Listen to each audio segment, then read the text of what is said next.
하나님 말씀 요한복음 14장 1절부터 6절까지 보도록 하겠습니다. 예수님의 자기선언 6번째입니다.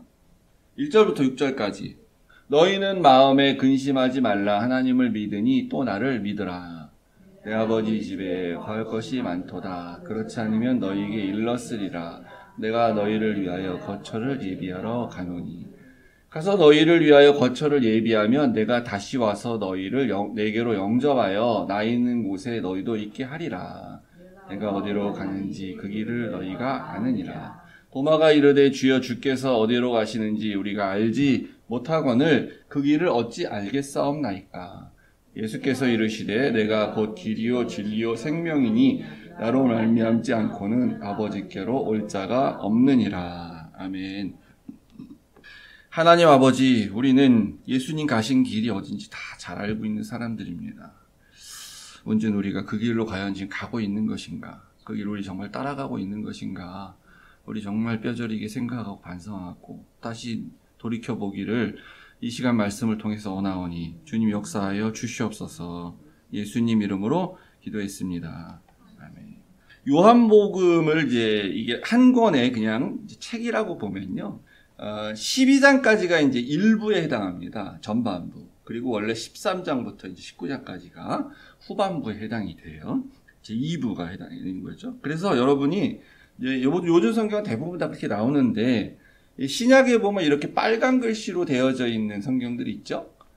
요 빨간 글씨는 아시죠? 다 예수님이 하신 말씀, 그 부분은 빨갛게 다 처리가 되어 있는 겁니다. 그래서 여기 14장부터 이렇게 넘겨보면 17장까지 다 빨간색이에요. 후반부로 갈수록 예수님의 설교가 많아집니다. 예수님 말씀이.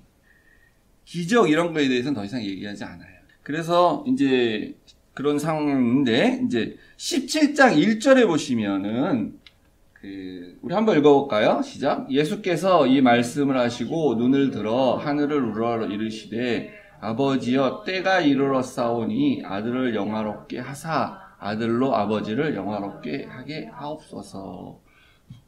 16장까지 길게 예수님이 무슨 설교를 그러니까 쭉 하시고 설교 혹은 우리 강화라고 부르는데 이 목사들이 지금 주일날 하는 설교랑은 다르기 때문에 이제 강화라고 부르는 겁니다. 그러고 나서 말씀을 마치시고 17장에 예수님이 이제 이렇게 시작을 하는데 이때는 예수님이 기도를 하시는 거예요. 하나님께 기도를 17장 전체 길게 또 하십니다. 그런데 이 기도가 어떤 기도냐면 대제사장이 하는 기도예요. 대제사장의 모습으로서 하시는 기도입니다. 지난주에 봤던 13장부터 17장까지 이렇게 보면은 여기서 이제 아주 오묘한 거를 발견하게 되는데 13장에 뭐가 나왔습니까? 세족식이 있었죠. 발 씻음에 대한 것. 근데 제가 핵심을 얘기했죠. 세족식은 섬기는 이야기가 아니라는 거예요. 핵심이. 그것도 적용이 되지만 우리가 서로 발 씻어주고 막 서로 섬겨야지 뭐 형제님 자매지. 이게 핵심이 아니고 세족식은 정결의식을 하는 거예요. 죄를 씻어야 된다는 거예요. 그걸 하신 거예요. 예수님께서. 그리고 나서 너희도 서로 발을 씻겨줘라. 그러니까 너희도 서로 용서해라. 서로 용서해줘라. 라고 하는 메시지로 가는 거죠. 그러니까 진정한 최고의 섬김이란 건 사실은 죄를 서로 용서해 주는 거예요. 누가 나한테 잘못했어도 마음에 품지 말고 내가 발 씻어주듯이 용서하는 거죠. 높은 자리에 앉으세요. 이렇게 하는 게 아니라 그것도 섬김이지만 그 진정한 섬김. 그러니까 내가 죄를 갖고서는 사실 교회에서 어떤 사람을 내가 미워하면서 그 사람을 섬긴다는 건 거짓말이에요. 가식인 거죠, 사실은. 그러니까. 진정한 섬김을 하려면 그 사람을 내가 용서하고 발을 씻어주고 진짜로. 그런 거예요. 그러니까 이게 그 세족식이 핵심이 정결의식을 하는 건데 대제사장으로서 예수님이 그걸 하신 거예요. 그러면 원래 제사를 드릴 때 대제사장이 정결의식을 하고 어디로 갑니다. 어디로 들어갔다 나와요. 그리고 나서 하나님께도 기도도 하고 이렇게 하나님 거기서 이제 대제사장이 하나님을 대면하고 나와서 이제 중보기도를 하는 그런 모습을 보여주거든요. 딱 이게 지금 그런 모습이에요. 그럼 제사장이 어디로 들어갑니까? 다 알다시피 그 성막에 성전으로 치면 성전에서 지성소로 들어가는 거죠. 거기서 하나님을 만나게 되는 겁니다. 실제로 대면에서. 그러니까 우리가 요 13장부터를 보면 대제사장으로서 예수님이 정결의식을 행하고 17장에 대제사장으로서 기도를 하시는데 중보사역의 중보기도를 하시는데 그 사이에 14, 15, 16이 있으니까 장이 그때 제자들과 사실은 지성소로 들어가 있는 것과 같은 그런 모습이란 걸 볼 수가 있는 거예요. 요한이 일부러 이제 그렇게 쓴 거죠. 그래서 그 지성소에 들어가서 뭘 하냐? 거기서 하나님을 정말 만나는 방법이 무엇인가? 하나님과 대면하는 방법, 하나님께로 가는 방법이 무엇인가 하는 아주 깊은 설교, 그러니까 깊은 강화를 여기서 하시는 거예요. 그러니까 우리가 이 부분을 사실은 조금 자세하게 좀 봐야 됩니다. 사실요. 근데 우리가 이제 아까 읽은 본문을 기억하시면 예수님이 이렇게 시작하시죠. 너희 마음에 근심하지 좀 마라. 너희들 지금 걱정하고 있는데 그러지 마. 이렇게 시작하시잖아요. 제자들은 뭘 걱정하고 있습니까 지금? 예수님께서 자꾸 어디로 가신다 그러는 거예요. 13장에 그렇게 하셨어요. 어딜 자꾸 가신다는 거지? 우리를 놔두고 3년간 믿고 따라다녔는데 아직 뭔가 구체적으로 뭐가 이렇게 된 것 같은 게 없는 것 같은데 떠나신다 그러세요. 그래서 제자들이 예수님 떠나신다니까 그럼 잘 가세요라는 게 아니라 예수님 그럼 우리도 따라가겠습니다. 이렇게 말하죠. 제가 목숨까지도 버려서라도 정말 따라가겠습니다. 그랬는데 그럼 그래 착하다 장하다 역시 내 제자들이야. 그래 나를 따라와. 그러지 않고 너희는 또 못 온대. 너희는 지금 따라올 수가 없다. 이렇게 또 얘기하세요.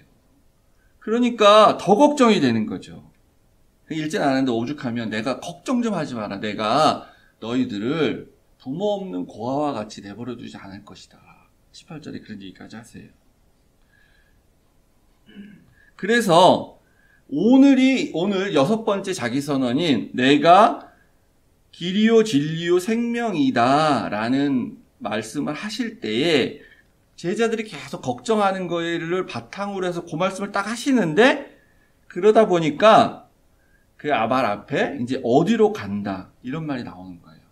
다시 온다. 아버지 집에 갈 거다. 왜 가냐? 그 거할 곳이 만들러 내가 간다. 이렇게 방향과 장소를 나타내는 말들이 이어지는 거죠. 그래서 왜 길이면 길이고 진리면 진리인데 동시에 이렇게 얘기하셨을까? 내가 길이고 그리고 진리고 생명이다. 이렇게 얘기하신 이유는 뭐냐면 이 세 개가 동등하다라기보다는 사실은 예수님이 지금 길에 대해서 중심을 두고 핵심적으로 강조해서 얘기하는데 이 길이 어떤 길이냐? 어떤 방향으로 가는 길이냐라고 했을 때 그 방향을 지시해 주는 게 진리라는 거예요. 진리를 따라가야 돼요. 그리고 그럼 이 길을 끝에 가면 뭐가 있냐? 목적지가 도대체 뭐가 있는 거냐? 했을 때 거기 가면 생명이 있는 것이다 라는 거죠. 그래서 진리와 생명은 그렇게 방향과 목적지를 설명하는 거로 보는 게 사실은 타당합니다. 그래서 이제 위로를 해주기 위해서 예수님께서 말씀하시는데 이제 어디로 가시는지도 모르겠고 지금 따라오지도 못한다고 하시는데 걱정이 너무 제자들 많습니다. 그래서 얘기해 주니까 예수님이 이렇게 말씀하셨어요. 내 아버지 집에 거할 곳이 많도다. 그래서 내가 거기 가는 거다. 그렇지 않으면 이건 이제 말을 좀 플러스 하면 이런 말입니다. 내 아버지 집에 집이 많기 때문에 그래서 내가 너희를 위한 집을 마련하기 위해서 간다라고 말하는 거다라고 말하는 거예요 지금요. 제자들은 이 말을 듣고도 이해가 전혀 되지 않았습니다. 더 어려워하고 모르는 그런 상태인 거죠. 대충은 무슨 말인지 알겠는데 굉장히 추상적이니까 당연히 알아듣기 힘들죠. 그래서 우리도 이거를 못 알아들을 수가 있는데 잘 알아들어야 됩니다. 예수님 하신 의도에 대해서. 제일 우리가 이 말씀을 잘못 알아듣고 엉뚱하게 해석하고 하는 게 차라리 모른다 그러면 낫겠는데 안다고 하면서 하는 얘기가 제일 문제가 있는 게 뭐냐면 이거예요. 이게 영어 성경 킹제임스 버전에 내가 내 아버지 집에 거할 곳이 많아서 그 거처를 위해서 그걸 준비하러 너희를 간다라고 했을 때 그 거처를 이제 맨션이라고 번역을 했어요. 맨션. 그게 이제 2세기 때쯤인가 그 교황이 라틴어로 성경을 번역한 불가타역이라는 게 있습니다. 거기서 라틴어로 번역할 때 이런 멘션의 의미로서 번역해서 그거를 영어 성경에 킹제임스 버전이 멘션이라고 이렇게 번역을 해서 우리가 자꾸 이걸 보면은 그런 개념이 자꾸 떠올라요. 고급 주택. 천국에 있는 내가 살 집. 이렇게 생각하는 거예요. 특히나 이제 부동산에 아주 민감한 한국 사람들은, 다들 부동산 전문가인 대한민국 사람들은 이제 그 개념에서 이렇게 들게 돼요. 그래서 천국에 가면은 이렇게 우리가 살 집이 다 있는데 거기에 가면은 무지무지하게 큰 저택이 있다. 여기 골프장 그 컨트리 클럽에 있는 그런 집하고 비교가 되지 않는 어마어마한 그 집이 있다. 거기서 우리가 사는 거다라는 거죠. 근데 문제는 뭐냐면은 다 거기서 사는 게 아니고 그 옆에 이렇게 또 조그만 집이 있는데 어떤 사람은 거기서 산다는 거예요. 어떤 사람은 큰 집에서 살고. 왜 그렇게 차이가 나냐? 이 세상에서 교회에서 열심히 충성하고 봉사하고 헌신하면 천국에 갔을 때 그런 큰 집에서 살고, 그리고 그렇지 않은 사람은 그런 조그만, 구원은 받긴 받는데 그런 조그만 집에서 산다라고 이렇게 말하는 겁니다. 전혀 신학적이지도 않고 근거가 없는 말인데 이거를 천국을 보고 왔다는 사람들이 이런 얘기를 주로 해요. 그래서 설교 시간에도 목사가 그렇게 설교를 합니다. 그럴 때 아멘 하시면 안 돼요, 절대로. 그런 교회 다니면 안 돼요.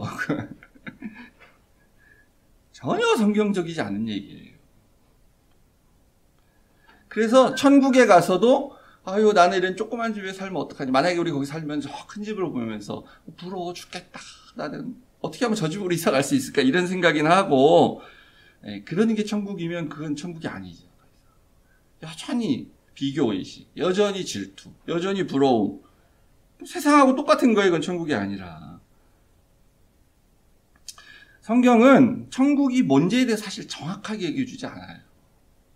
들어봐야 우리가 이해할 수도 없고, 사실 그것 정말. 괜히 엉뚱한 생각이 나니까 그러겠죠.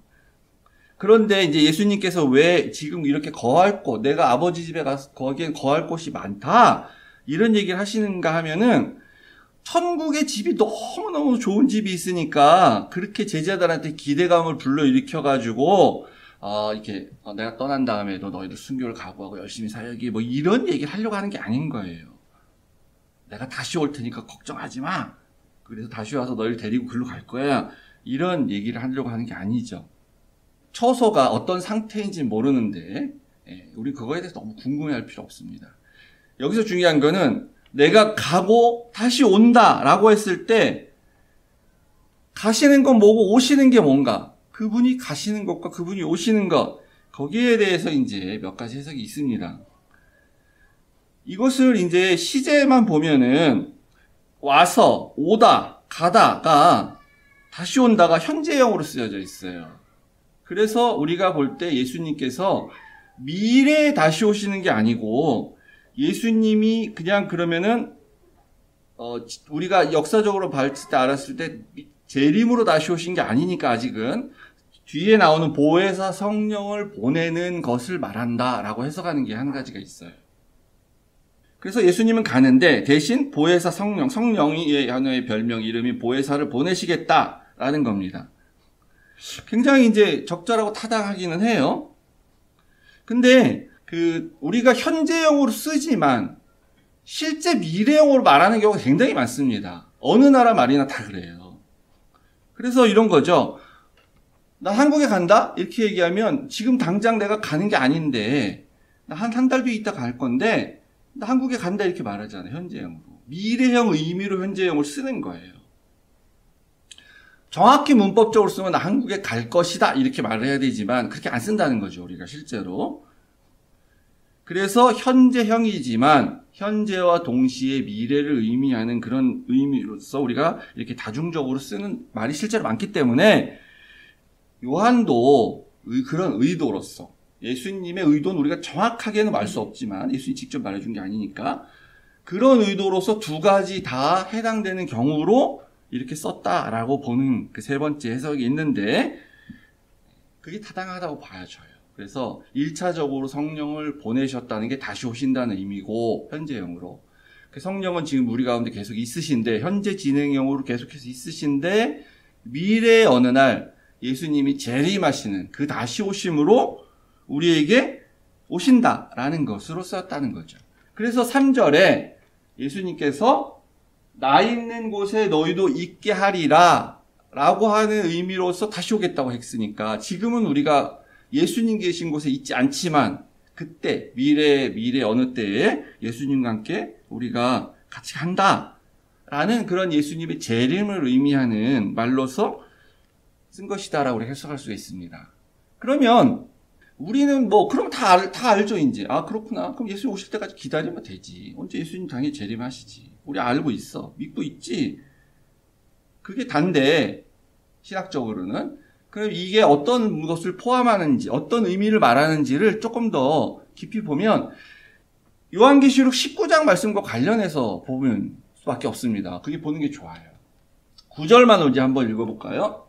천사가 내게 말하기를 기록하라. 어린 양의 혼인잔치에 청함을 받은 자들은 복이 있도다 하고, 또 내게 말하되 이것은 하나님의 참되신 말씀이라 하시고. 예수님이 재림하셔서 우리가 다 천국에 갈 때에 대해서 그때 상황을 비유적으로 이렇게 또 계시록에는 말하고 있습니다. 혼인잔치를 거기서 한다는 거예요. 어린 양의 혼인잔치. 그러니까 어린 양은 누구예요? 예수님이죠. 그래서 우리, 즉 교회, 성도라고 할 수 있는 우리가 천상에서 예수님과 결혼식을 한다는 겁니다. 그러니까 우리가 뭐가 됩니까? 신부가 돼야 되는 거예요. 결혼식을 해야 되니까. 신랑은 예수님이고. 그래서 사도 바울은 고린도후서 11장 2절에 내가 너희를 정결한 처녀로 한 남편인 그리스도께 드리려고 중매함이로다 하면서 우리를 신부로, 그러니까 교회를 말하는 거예요. 사실 정확하게 얘기하면. 그렇게 비유를 했죠. 그러니까 정결한 처녀로서 우리가 준비를 해야 돼요. 그런 사람이 세마포를 입게 되는 거예요. 그건 뭐냐? 성도의 옳은 행실이라고 말했죠. 그게 신부로서 결혼식에 들어가기는 조건인데, 그러면 그게 세족식하고 관련이 있죠. 정결하게 깨끗하게 씻고 가야 되는 거죠. 그때 함께 예수님과 지성소로 들어가는 것 같은 그런 상황에서 14장의 말씀, 설교를 시작할 때 그게 바로 결혼식을 하고 있는 그런 모습으로 지금 이어질 수가 있는 것이에요. 그래서 그럼 당시에 유대인들은 결혼식을 어떻게 했냐라는 걸 좀 살펴볼 필요가 있는데요. 우리랑은 다릅니다. 당시 유대인들의 결혼식은. 그래서 성경 구절 중심으로 제가 빠르게 한번 말씀드릴게요. 첫 번째로 신랑이 신부를 얻기 위해서 지참금을 지불하고 신부의 집에 가게 됩니다. 거기서 결혼 계약을 하게 돼요. 그래서 너희는 너희 자신 것이 아니라 값으로 산 것이 되었으니라는 사도 바울의 말씀. 돈을 지불해서 우리를 샀다는 거예요. 신부로 샀다는 의미로 볼 수 있죠. 원래 사실 이제 노예 해방, 우리가 노예 상태에 있었기 때문에 노예의 그런 값을 지불하고 우리를 노예에서 해방시켜서 샀다는 건데, 그게 우리가 신부가 됐어요. 노예에서도 이제 노예였는데 노예가 신부가 된 거와 마찬가지예요, 사실은. 주인이 노예와 함께 결혼하는 게 되는 거죠. 값으로 주셨다. 그래서 사도행전에는 뭐라고 그러냐면 사도들은 하나님이 값을 주셨는데 뭘로 줬냐? 피로. 피값으로. 예수님 피 흘림으로 십자가에서. 그래서 우리 산 거예요. 그러면 이제 유대인 남자는 이렇게 결혼 계약이 성립이 됩니다. 계약이 됐어요. 그럼 두 번째, 결혼 계약이 이루어졌다는 것을 이제 상징적으로 하기 위해서 신랑과 신부는 포도즙 혹은 포도주를 함께 나누어서 마시게 돼요. 이 강화를 하시기 전에 성만찬을 했었죠, 예수님께서. 이것을 마셔라. 이것은 나의 피, 내 흘리는 나의 피, 내 언약의 피니라. 라고 하면서 예수님도 마시고, 제자들에게도 마시라고 주고 해서 같이 마셨죠. 근데 원래는 그 주석이나 해석자에 보면은 이게 우리가 중매하듯이 얼굴도 한 번도 본 적도 없는 사람한테 부모가 다 결정해가지고 와서 막 강제로 결혼하는 게 아니고 유대인들 그렇게 하진 않았대요. 신부가 원하지 않으면 나 잔을 안 마시겠어. 이렇게 거절할 수가 있는 거예요. 그럼 파기가 되는 거예요.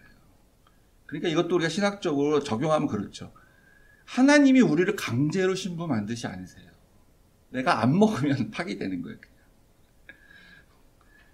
청혼을 거절할 수가 있어요. 그러니까 사실은 평소에 동네에서나 다른 동네 사람이 이렇게 눈이 맞아가지고 이렇게 좋아했는데 절차상으로 이렇게 청혼하는 그렇게 되는 겁니다. 그래서 이렇게 되면은 이 처녀한테는 다른 청년이 와가지고 더 많은 내가 돈을 줄 테니 나랑 결혼합시다 이렇게 할 수가 없는 거예요. 파혼하지 않는 한. 다시 청혼할 수가 없습니다. 그러니까 우리가 예수님의 신부가 되면은 이제 마귀가 와서 우리를 뺏어갈 수가 없다는 거예요, 더 이상. 결혼 계약이 이미 이루어졌기 때문에. 그러면 신랑은 이제 어떻게 하냐면요. 이게 결혼하는 게 아니고 바로 선물, 그러니까 일종의 증표를 주고 다시 자기 집으로 가요. 에베소서에 성령의 인치심을 너희가 받았느니. 도장 찍어주고 가는 거예요. 당신은 나의 신부입니다 하고. 성령을 선물로 받으리라. 성령을 우리에게 주신 거예요. 그 증표로서. 아직 신랑이 자기 아버지 집에 가서 아직 안 왔거든요. 그러니까 우린 신랑이 옆에 없어. 그러면 그 도장 찍어준 거 보고 성령이 선물 주셨는데 성령이 선물을 보면서 아, 신랑이 다시 오겠지 이렇게 생각을 하고 기다리는 겁니다.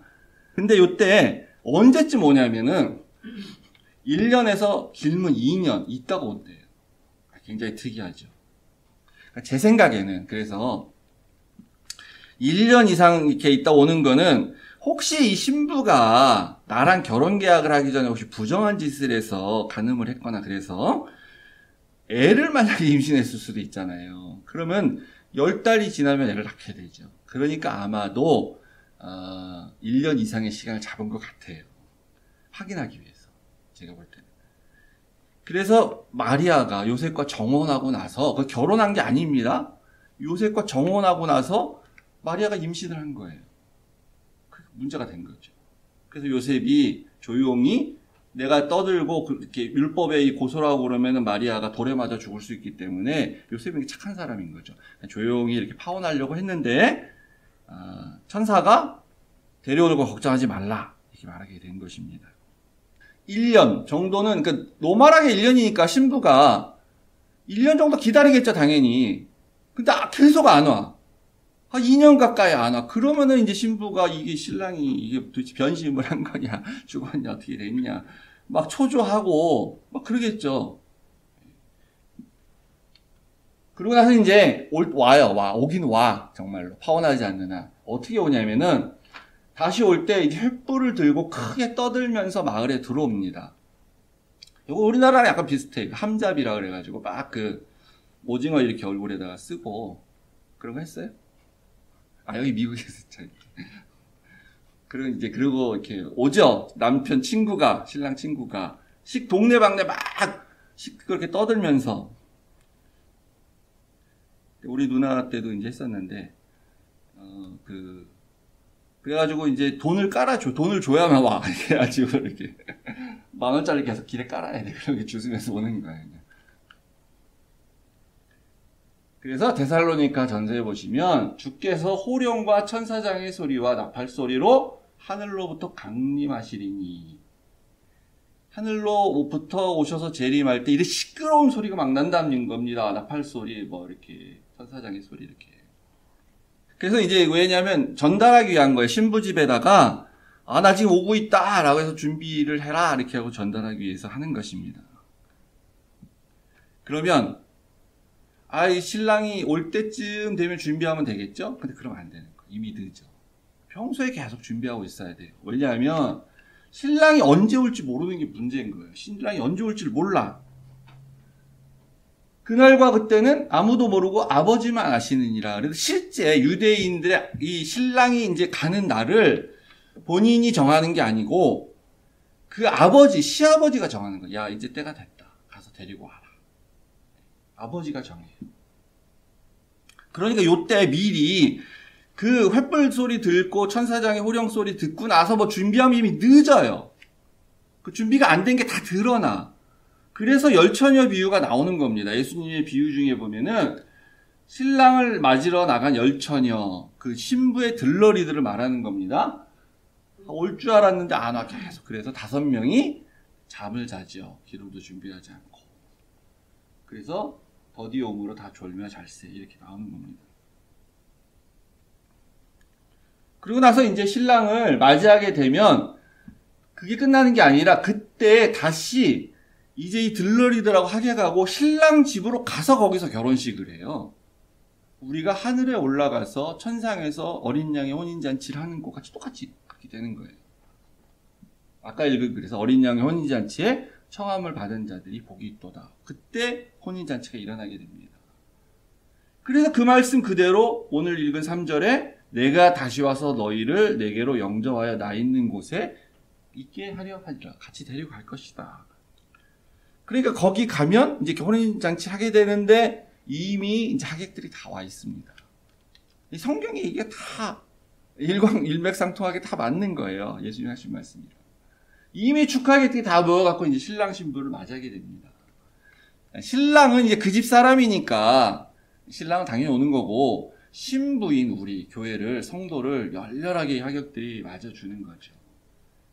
너희가 이른 곳은 하늘의 예루살렘 거기인데 거기 가서 혼인잔치 하게 됐죠. 거기 가면 우리에게 구름같이 허다한 증인들이 이미 거기 있어서 그 증인들이 우리의 믿음의 조상이 하늘에서 보고 있다가 야 신목사 네가 믿음 버리지 않고 열심히 세상에서 이 나를 그 변함없이 믿고 살았다는 거 내가 다 안다 하고 증인해 주는 거예요. 지금 저기서. 그래서 이렇게 일정한 그런 규칙적인 똑같은 그런 유대인들이 하던 풍습과 그대로 성경에서 말씀하셔서 이들이 이해하게 이제 해주시고 하나님께로 가는 길은 그러니까 그래서 유일하게 나다. 신랑의 아버지 집으로 갈 수 있는 유일한 길은 나를 통해야만 된다라고 예수님 지금 얘기하셨는데 이게 어려운 게 아니죠. 이건 다 아는 얘기고 우리가 충분히 이해할 수 있어요. 문제는 예수님이 너무 안 온다는 거예요. 제가 다른 설교에서도 자주 얘기하지만 예수님이 안 와. 문제가 2000년이 지나도록 안 와. 지금 2000년이 지나도록 안 오시고 계세요.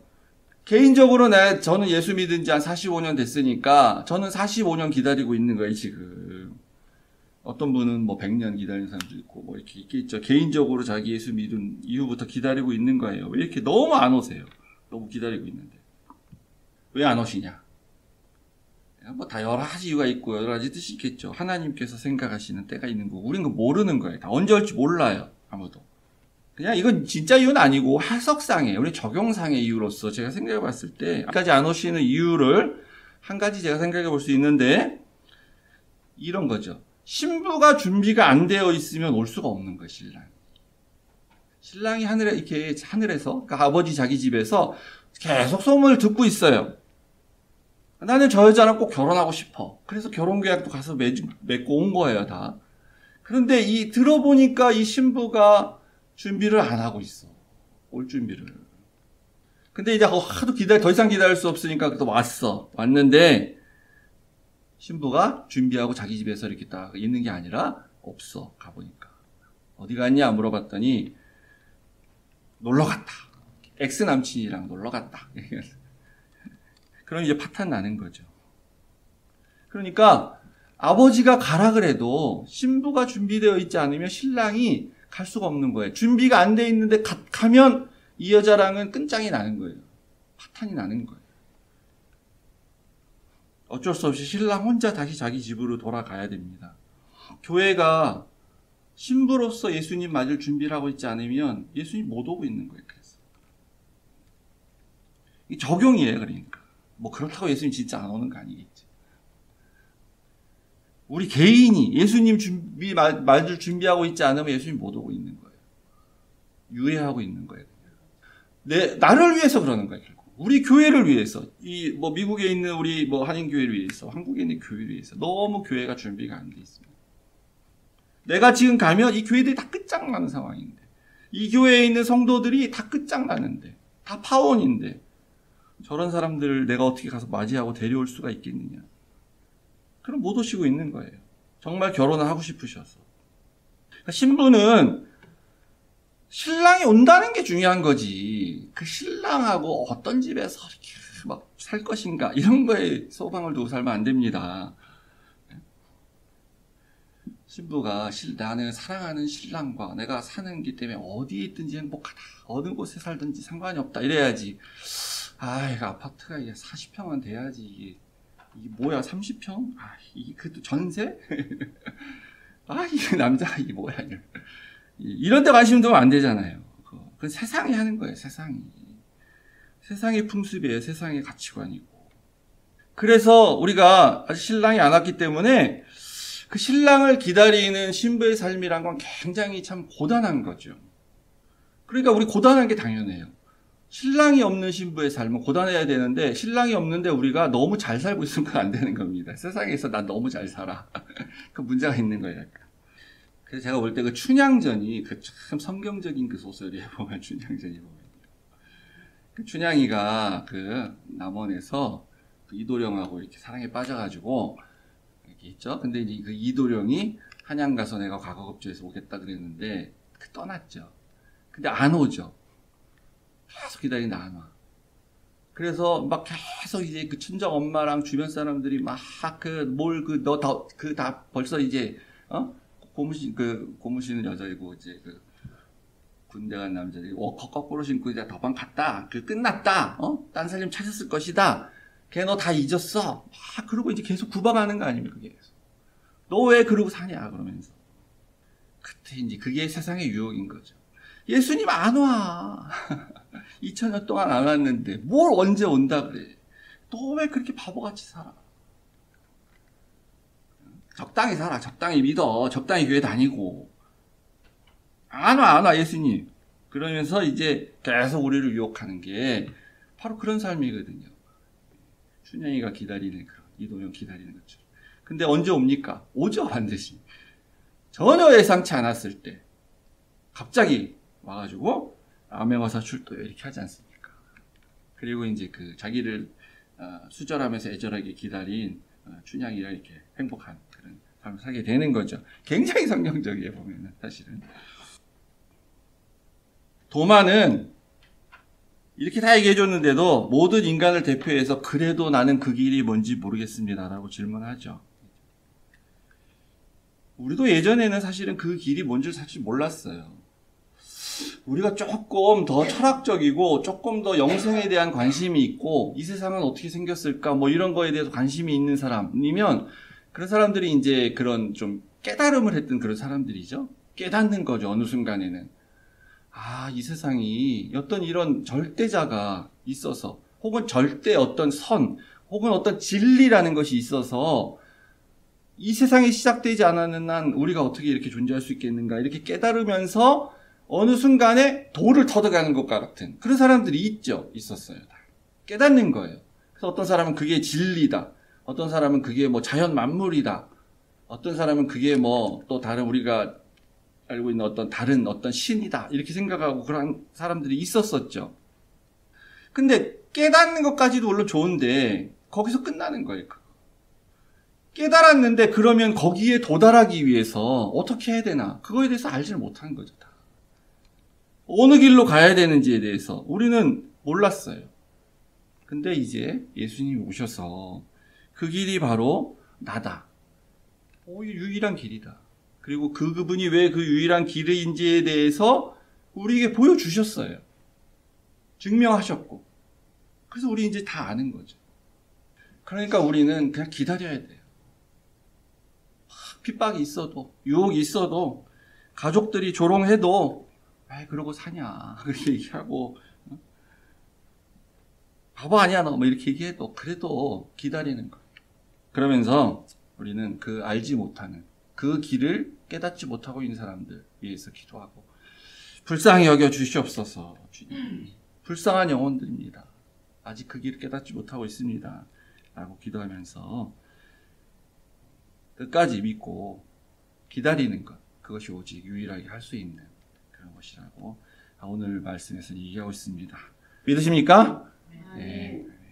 다 같이 일어서셔서 우리 아까 찬양 드렸던 여기에 모인 우리 위비든 더우쿠세라 3절만 함께 부르고 넘어가시도록 하겠습니다.